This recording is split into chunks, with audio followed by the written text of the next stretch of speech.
Welcome to Americana. I'm Willie Montague. And I'm Shakea Hinton. If you're looking for safe, watered-down commentary, you already know what it is. It is not here. This is the wrong place. We challenge narrative, expose the noise, and talk about actually what matters. So buckle up. It's time to cut through all of the chaos, because there is a lot of chaos out there. This is Americana.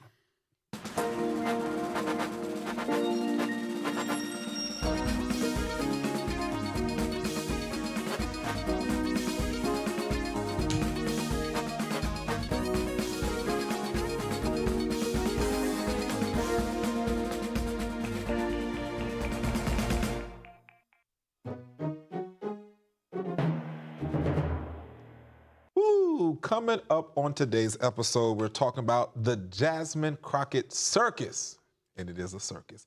Donald Trump is replacing MLK Day as Free National Parks Day, and then the FBI purge. Agents are being fired for kneeling. We are getting into politics over public safety, and to bring it on home, Admiral Alvin Holsey and his resignation under Secretary, my uncle, Pete Hegseth. Ooh, Uncle Pete.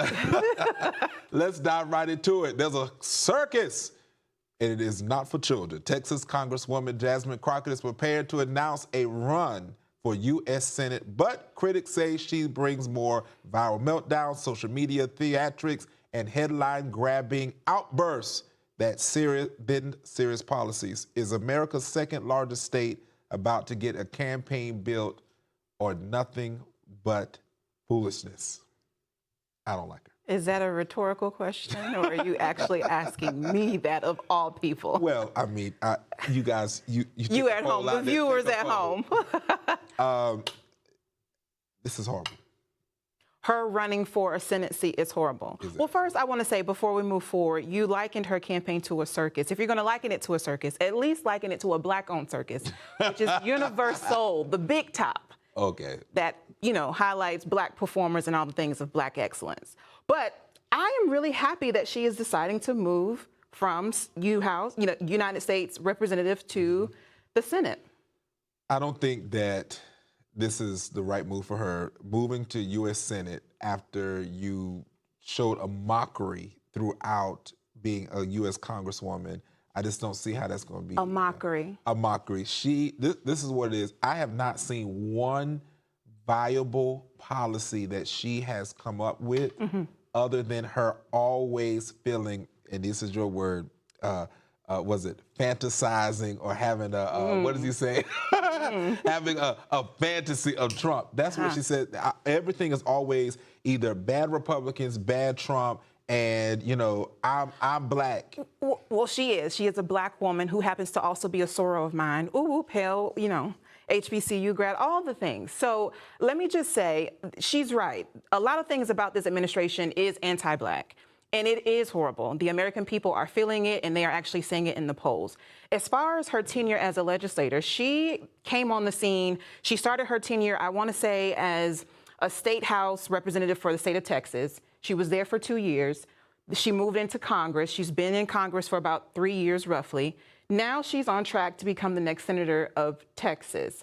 The people of Texas actually voted her to move policy, which you failed to mention, for affordable housing, solutions for security, which is like food banks, student loan security, those types of things, government accountability, and just affordability for the folks that voted her into office. Is that a problem? Is that a crime? It's not a crime. It's just her delivery of things. Like, when you have an individual like that, this is what, but it doesn't matter how President Trump is acting, because I know that's kind of how everybody wants. It is. It doesn't. What it matters the most is how you respond. And if you want to show forth this couth of HBCUism, and you want to show forth this couth of you being someone that is able to deliver policy, you're able to be educated. As she mentioned somewhere, she has several law degrees. Isn't that what she said? She does. So if this is what you are articulating, you need to show up that way, other than the ghetto buffoonism that we No. I don't think it's ghetto. I think you, along with mainstream media, always liken the black woman who shows up authentically as herself as someone who is being extremely catty, who's being aggressive, and you are adding to that narrative, and I'm extremely disappointed. Not surprised, just disappointed. How am I adding to the narrative? You are Because she's reiterating. You are saying that she's ghetto because she's showing up authentically herself. What about her is ghetto? That is not authentically herself. Tell me, what is ghetto about Congresswoman Jasmine the way Crockett? that she delivers her messages. Okay, I'm going to stop. We're going to go tick for tack. Okay. You say the way that she delivers her messages, yet we have a sitting president who continues to downgrade reporters and those who oppose him. Next. As I said earlier, it is not about what President Trump does, it's how you respond. If you are this sophisticated black woman in the United States of America, then show us that. Don't show us. And she has, and she will, and I am continuously rooting for her. As far as the senator who we have in Texas, Ted Cruz, Ted has been in office for 12 years, yet he has done nothing majorly for the people who voted him into office. And I say that, Will, with facts. Currently, polls are saying that 30% of people who voted for him into office are extremely discouraged about what he is doing currently. If you remember, he tends to run away. He takes his family on vacations. When but Texas they always is hit do with, this during election cycle. No. That wasn't done during an election cycle. But I'm saying that I'm talking about always coming out with negative things to say about whatever candidate. That wasn't negative. That is a true fact. Ted Cruz, who is currently the sitting senator for part of Texas. It may be true, but what I'm saying is always something. It's always a but. That is negative. It is always a but. But like and you said, and that can go for you too, for how you feel about Jasmine. You calling her ghetto and unprofessional like you is said seen as about Kamala. as negative. Kamala. She will also not win. So President Trump. She's not in office. President Trump has removed MLK Day and Juneteenth from the Free National Parks Day and has replaced it with his birthday. Ooh.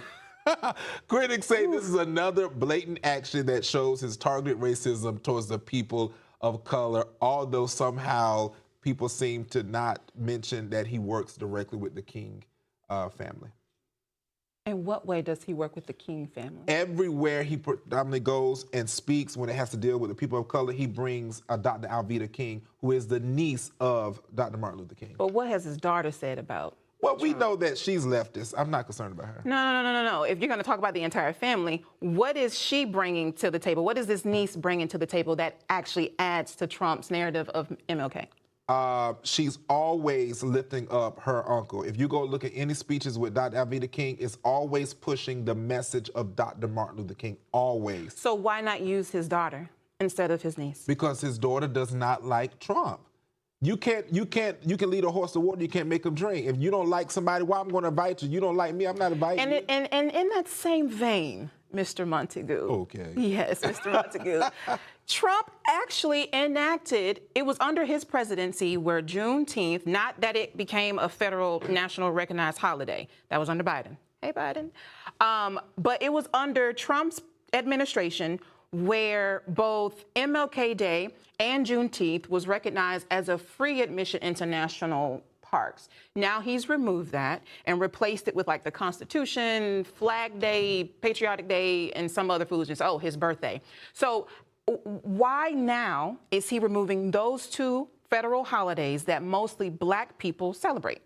Let me just ask this question to you, to those out there. Do we honestly have to have holidays to recognize the things that people have contributed to our country? We don't have to, and I can ask you the same thing about Charlie Kirk. Why are we trying to push someone who was a podcaster to have a national recognized holiday and streets named after him? Let this go on record. I have not pushed that. I have actually said the opposite of that because I do not agree with that myself. And I'm not just directing that at you. Right, I am directing it to those of your party. But there are many in the Republican Party who do not agree with that because they believe it has gone too far and that we recognize them. He brought a contribution. We recognize on the funeral, but it's sometimes time that, you know, we need to move forward and get back to working as we like to do as Republicans. Which is what, divisive? Work. We to be more divisive? We do things. We don't just go out there So and why do pay you for think, votes. tell me this, no one's paying for votes, but I would like to pay a penny for your thoughts, okay? Why do you think Trump decided to remove those two holidays out of any other holidays that we have currently on our calendar? I don't know what Trump's trying to do, but I guarantee you that it ultimately is not going to be what the main or lamestream media is trying to paint. Which is what? Trying to make it look like he's some racist or some bigot that he's trying to remove. But will these two holidays actually impact you and I? I know, and I said I do not really believe that it is as it is being painted. We're going to see when it gets closer to that time, because Martin Luther King Day is next year, Juneteenth is next year, so let's see what happens. The ending of TPS for Haitian Americans is also in February, which is Black History Month. Okay, well, that's a whole nother subject. It is. With that. But Black History Month is Black History Month for Black Americans. We have to take a quick commercial break, but don't move. We'll be back discussing all things right here on Americana. You don't want to miss it. We'll be right back.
You're going down, baby.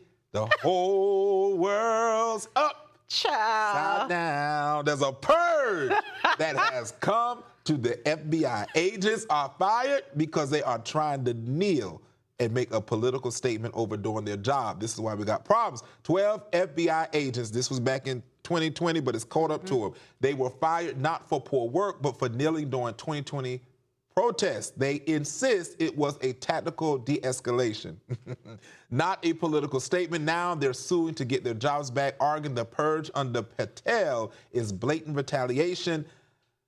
This is a good thing. I'm glad that Patel is doing what he needs to do. They were kneeling, if you go and research, they were kneeling in regards to George Floyd, who should not have had anybody's knee on the ground. So anyway, you're saying that he shouldn't have died? What do you I'm you saying need to explain that no one forward. should have been kneeling on behalf of George Floyd. So you're justifying his death? No, I said who would kneel? I would not go kneel out there for George Floyd. Okay. George Floyd has not contributed anything to me. Okay. So why would I be needing to kneel? Let's go ahead and move I on, Willie. kneel for but only one man. Let's go ahead and move on, Willie.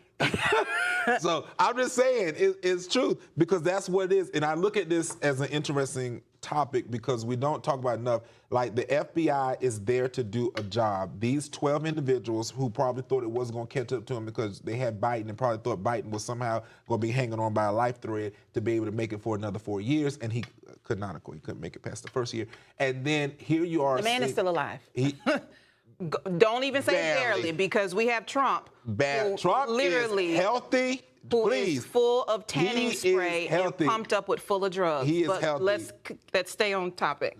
Since you want to go there, did we not just see We can stay on topic. Biden's speech where he couldn't even say the United States of America? Biden is actually no longer president. We are talking about the man who was currently running this country. Well, he wasn't president when he was. We are talking about the man who's running this country. Yes, a great man, someone who's making America great again. And here we are with Kash Patel, who is the FBI director, who's put his foot down to say that this can be no longer making political statements, and I think what he's doing is right. If you are working for the federal government, you need to do your job. You're not out here to post up to make any kind of Instagram. Well, it's odd. I hear you, but it's oddly strange that when this happened in 2020, that an internal investigation took place regarding these 12 people, who now is up to, I think, like 20 FBI agents who were removed from their jobs.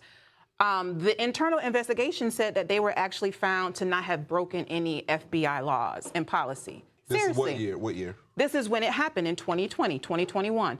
Whether it was President Biden who was in office or whomever was in office, the internal investigation of the FBI, who they actually reported to, said that there was nothing wrong with what they did. Now, in my eyes, if you are in law enforcement and you are trying to de-escalate a situation that is already heightened, why would you go in with full force that would incite more anger and violence? Why not bend a knee, not necessarily trying to copy and in protest, but as a sign of surrender and saying, we are here to protect you, not to incite more violence and anger.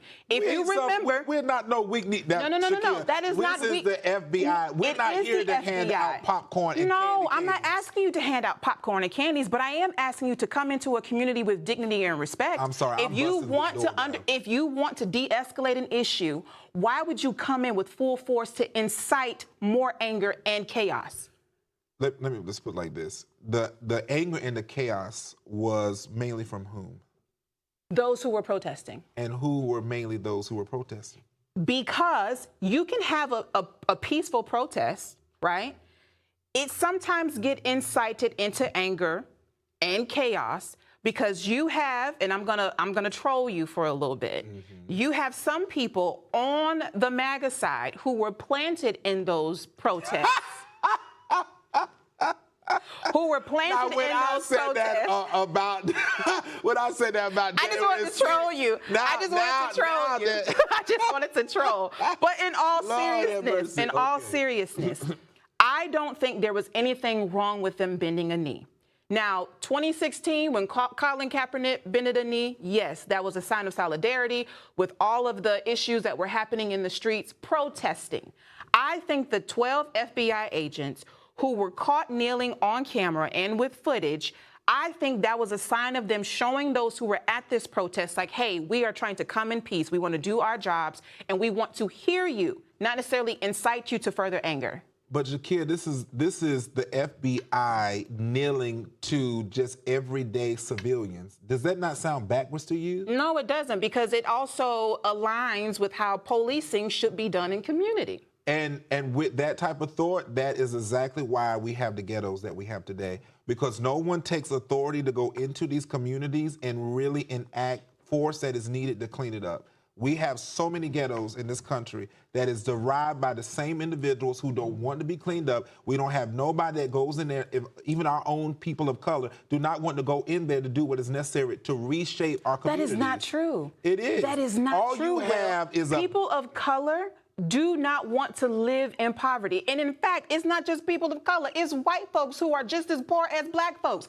These trailer parks, the rural areas, the dumb, the uneducated, the poor, that is who Trump loves. That is actually who voted him into office. And yet they are still ignorant, and they are blind, and they are loyal to blind. They are blind. They are blind. They're not blind. What it is individuals know truth and righteousness. And one thing that I can tell you, righteousness that happens. You're equating righteousness to whom? I'm telling you, the moral ethics of the movement that is happening right now in the United States is one that is righteous, and people. So purging is righteous. Purge it.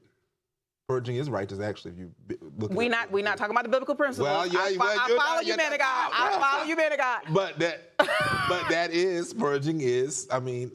But purging the FBI.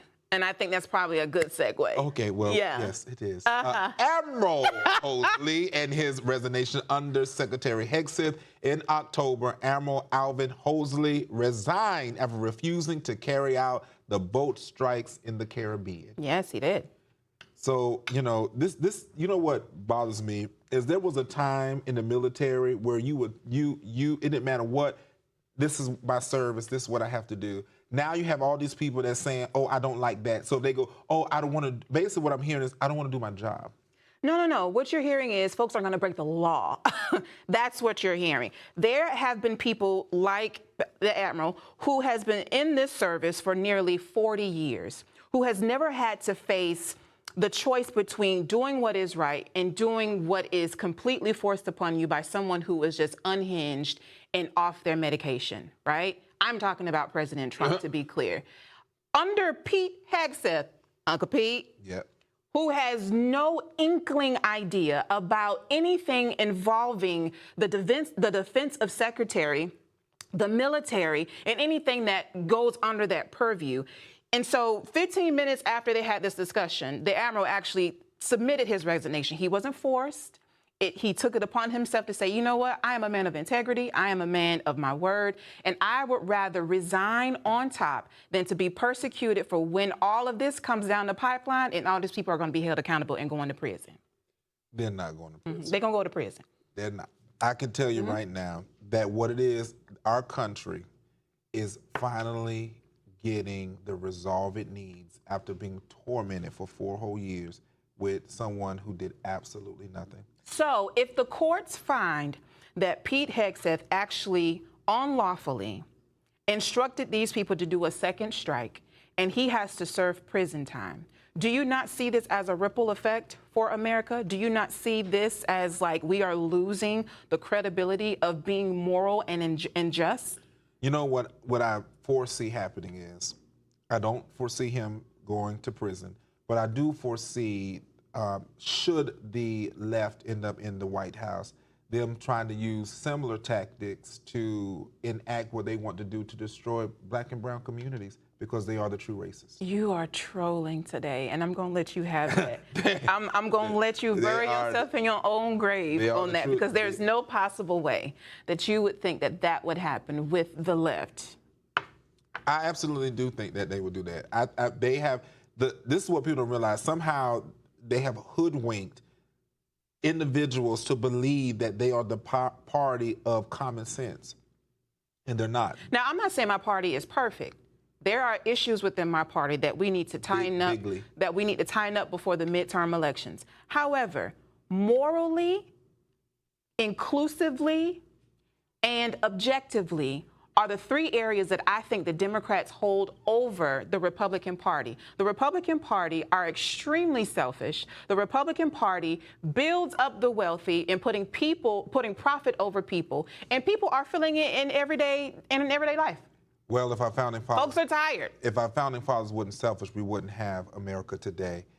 So, well, and that's a wrap for today on Americana. I'm Willie. Who didn't like you? I'm Shakea Hinton. Happy Monday. Thank you for choosing Real Conversations over Manufactured Narratives. Join us tomorrow right here on AFRO TV. Same time, same place. Until then, stay alert, stay fearless, and never back down from the truth.